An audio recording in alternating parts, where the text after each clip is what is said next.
Just I would point out one issue you might face is this issue is very, very annoying. Sometimes ignorance is bliss. So even after 5 years and 28,000 kilometers, and there you go.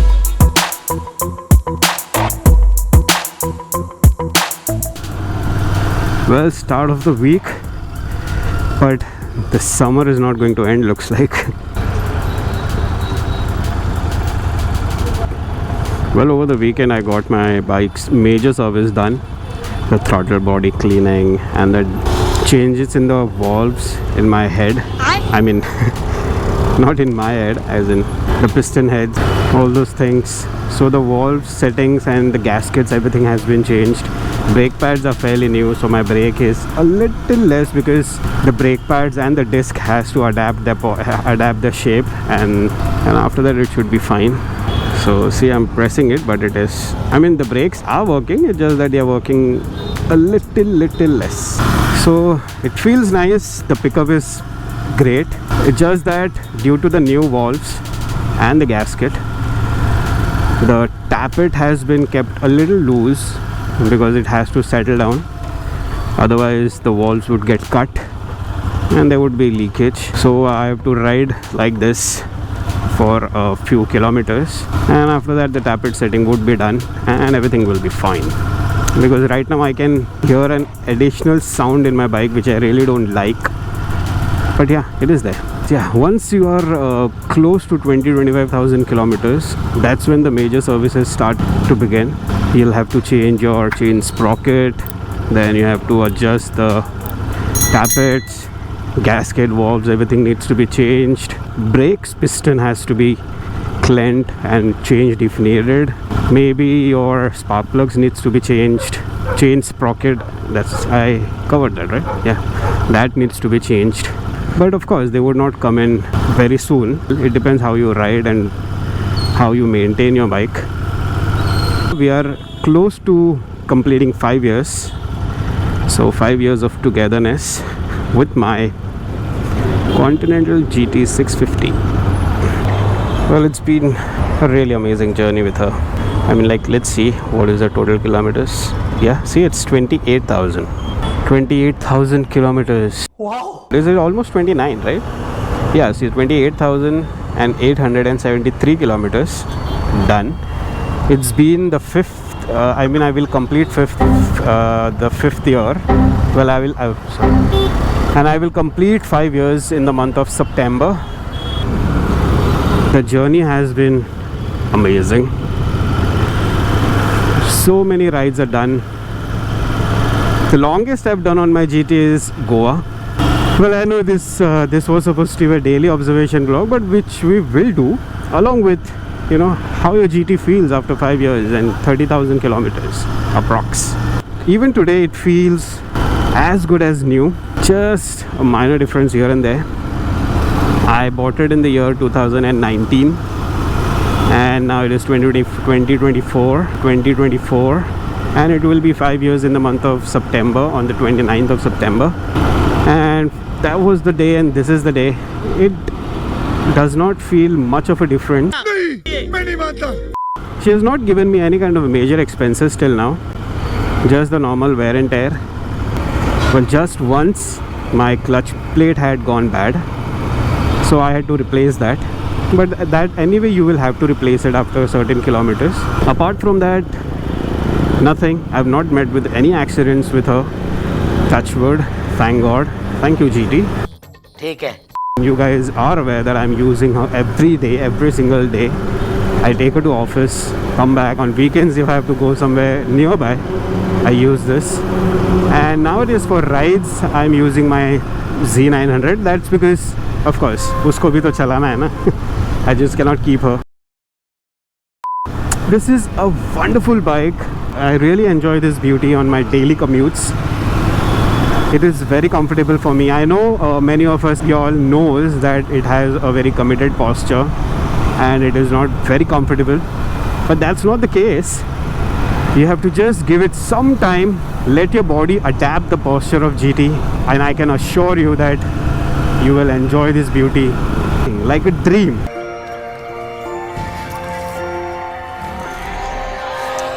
It is so smooth, so nice. I have not done any modifications on it, just a few.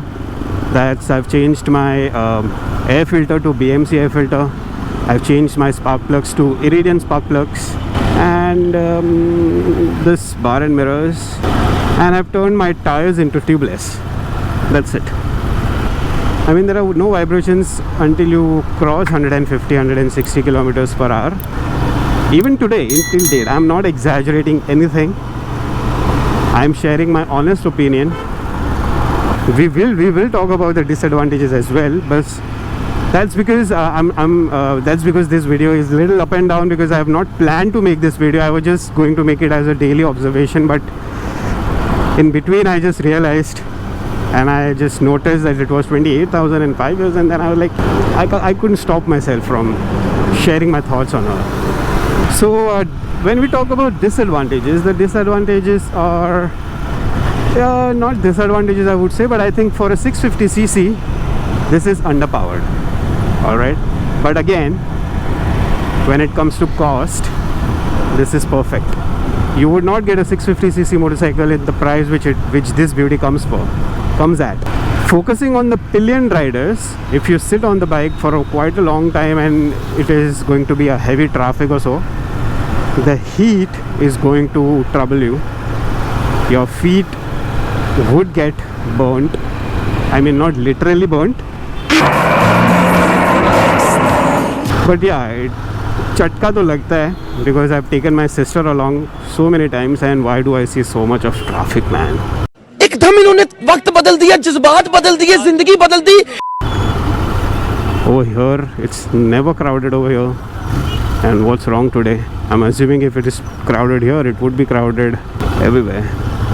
So yeah, it definitely gets very hot when the exhausts are too close to the legs of the pillion. So it would really get hot over there, and if you're not wearing shoes or so, you're definitely going to feel the burn, the heat. And same applies if you're riding the bike. If you're riding the bike and not wearing shoes or so, if you're wearing slippers and any other type of footwear where your leg is exposed, you are going to feel the heat.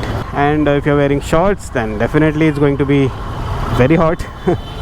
So yes, so this is something which you will have to bear with, since it is a high powered engine, so it will definitely create more heat. That is something you will have to live with, not only with this but all the big bikes, because more power, more heat, more performance, right? And I'm confused from where should I take it. Come on, why do people just... Yeah, so that's about the heating issue. In traffic, it is very easy to maneuver, at least for me, or maybe I've gotten used to it, so it's quite easy for me to maneuver and I don't feel any problem. That's what I'm saying. See, if my body has adapted the posture of GT and I don't feel any problems with it. I've not faced any back issues, nothing because of GT. I do have a back issue, but that is not because of GT though. Just I would point out one issue you might face is if it is bumper to bumper traffic and if you're keeping your feet down and handling the bike only with your hand, that is when your palms would pain, shoulders could pain, but that would be for a limited period of time. But yes, that issue is there, I would not deny it.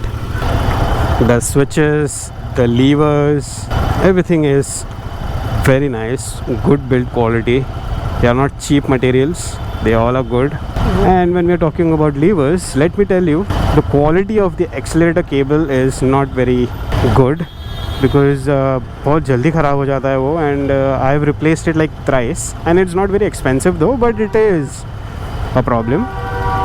And clutch cable तो मेरा एक ही बार ख़राब हुआ है, and it is 30,000 kilometers, so I'm not even considering that as in, you know, ख़राब हुआ है ऐसा कुछ. If you get an extra cable, keep it with you, because that is not that was not easily available whenever मेरा ख़राब हुआ था. It was not easily available to me. They had to order it and I had to follow up with them. So that was one issue. And one thing which I don't like about Royal Enfield is their after service is not very good. I mean, they don't treat you well. I've been to like 3 or 4 service centers and I've not had good experience with any of them. They treat you very leniently. I mean, they don't treat you as, they would treat you as if you don't know anything. I've seen many instances. Some of the representatives who assist you, they are good. I'm not saying that everyone is bad. They are good, but they are also bound with some limitations, looks like, so which in turn does not give you a pleasant and satisfactory experience when you go to service centers of Royal Enfield. So I understand that they have a lot of bikes to take care of, but that does not mean that they would not treat you well, right? And yes, I'll tell you the major issue I always face with my GT every year is माँ की आग इसमें पानी चले जाता है बारिश में. Yes, so the water does enter into your fuel tank when it rains, and if you are riding in heavy rains, it is going to enter. If you're parking in the bike in rains, it is going to enter your fuel tank, and then you'll have to take the bike to the service center or any other shop, and you'll have to, you know, that जो भी वो करते हैं पूरा petrol निकालना पड़ेगा, and then you have to keep it in a container wherein the petrol and the water would be separated. Then they'll have to throw the water, and that is a long process, and then you'll end up spending 300-400 rupees for that every time it happens. And otherwise you will have to put the leather thing which people usually do on their classic 350s, and I really hate that thing when I put it on my tank. I really don't like it, so I avoid it. Yes, so I'm using this aluminum cover on my tank. I've used this is from Way 2 Speed. It helps you to a certain extent, but again it is not 100% waterproof. The water does enter, so but it looks nice, and it covers that extra gap which is there between the tank, I don't know what this thing is called, tank lock or whatever, and the tank. I'm sure you got the idea what I'm trying to say. That is really annoying, but when it happens, whenever the rain comes, I do get worried. Yeah, so that does happen. Yeah, that is this issue is very, very annoying. I'm not sure how to fix it. I did go to places. They were asking me to exchange the entire this setup. They would cut the tank, they would increase the space, and they would install another, I forgot whatever, I don't know what is this called. Yeah, I don't know, the tank cover. Let's call it tank lock. The petrol lock. Am I right? The petrol cover? Tank cover, petrol cover. Oh god damn it. Okay, the tank lock. Let's stick to the tank lock. So they were asking me to replace the tank lock, and they'll expand the space on the tank by cutting it, and then they will install something like that, you know. See, it's there on the Honda, and I didn't want to take that risk. I didn't know how it would look and how successful that would be.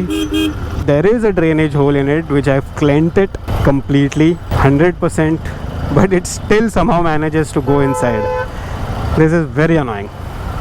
Yeah, so this was the major issue. The another problem is my bike has one particular problem. I don't know if that is a problem, but that is, see, the issue is come up. The battery indicator on my bike, if you can see that on the instrumental panel, oops, this comes on. I don't know for what reason. My battery is replaced, it's a new battery. The light comes on when the bike is heated. Nobody is able to figure it out. They have tried to check the wire, the sensors and everything seems to be fine. A friend of mine advised me that sometimes ignorance is bliss, so that's what I'm doing. So if you guys think that this is a problem, this is not a problem. I am not someone who is very negligent about these things. It's just that it is something which is there and I'm unable to figure it out. Okay. Apart from that, there are a hell lot of positive sides to the bike. As I said, it still feels that it is fairly new. It rides like a boss. It feels like a boss. It is very smooth, very nice, very refined. No vibrations at all, even after 5 years and 28,000 kilometers. It really feels amazing. See, and the pickup is spot on all the gears. You can, you know, overtake if needed pretty easily. Just make sure that you're quite safe and others are safe while doing it, and don't be a fool like these people. So there is another very sensitive issue which I would like to address. Is I've seen like most of the GTs and the Interceptors, there is that handle wobbling issue. They call it what, a death wobble or so. Luckily my GT doesn't have it. So let me see if I could show you guys. See, it is 60 kilometers per hour, and there you go. See, there is no wobbling whatsoever, nothing.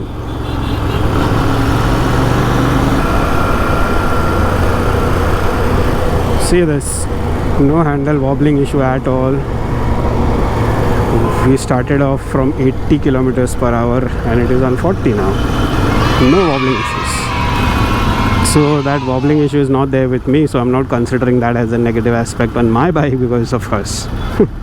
So apart from that, everything seems to be absolutely fine with the GT, and it works absolutely fine. It is very well refined. It's smooth even after 5 years.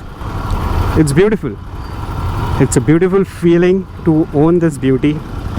So I've mentioned all the positive as well as the negative aspects. Negative aspects are very important, I feel, and I've mentioned that as well.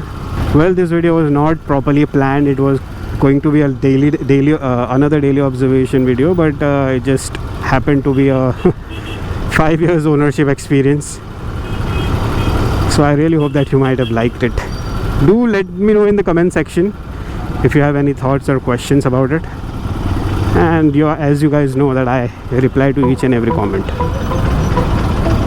Thank you so much.